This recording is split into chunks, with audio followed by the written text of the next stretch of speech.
Hello, I'm David Hutton, Executive Editor of Ophthalmology Times. We're covering the ASRS meeting virtually this year, and I'm joined by Dr. Daniel Kiernan. Dr. Kiernan, thanks for joining us today. Tell us about your presentation. Sure, Dave. Thanks for having me.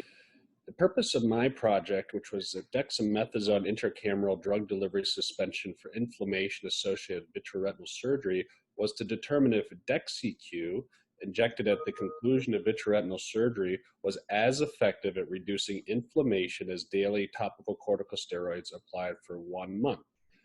And in this project, we had 27 intracameral dexamethasone eyes and compared them to 27 eyes that received generic prednisolone acetate in a tapering dose over 4 weeks. This was a retrospective case-matched comparison. And the primary endpoint was the absence of any anterior chamber cell reaction at post-op day number 7. And this was achieved in 67% of DEXYCU eyes and only 37% of control, so a difference of about 29 to 30%. Now, in terms of safety, there was some changes in intraocular pressure elevation, although it was generally not an issue, and the average IOP did not exceed 21 either group. Adverse events, however, were more frequent in the topical treated group and were notable for cataract progression in phakic eyes that was more common in the control group, 75% compared to 33% in the DEXYCU group.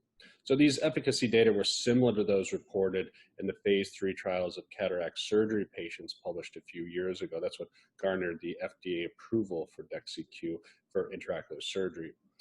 And we really felt that, especially because surgeon administration of DEXYCU at the conclusion of surgery may reduce potential compliance problems that can compromise post-op treatment outcomes when patients self-administer eye drops, we believe that the intracameral dexamethasone suspension may benefit retinal surgery patients, as it's been shown to in cataract surgery patients.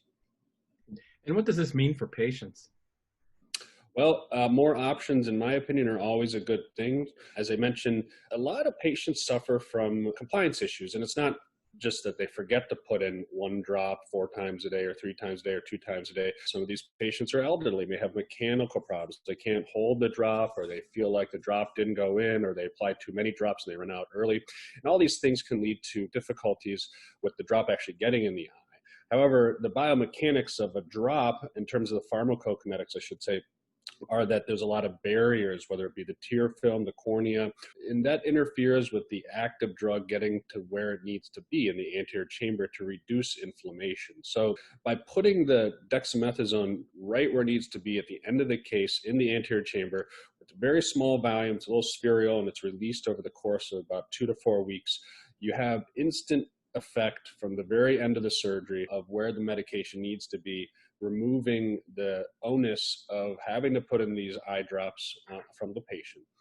In addition, because it's considered a pass-through drug, there may be actually reduced cost to patients as it's handled differently than picking up an eye drop from the pharmacy. So I think it's a win-win situation for everyone.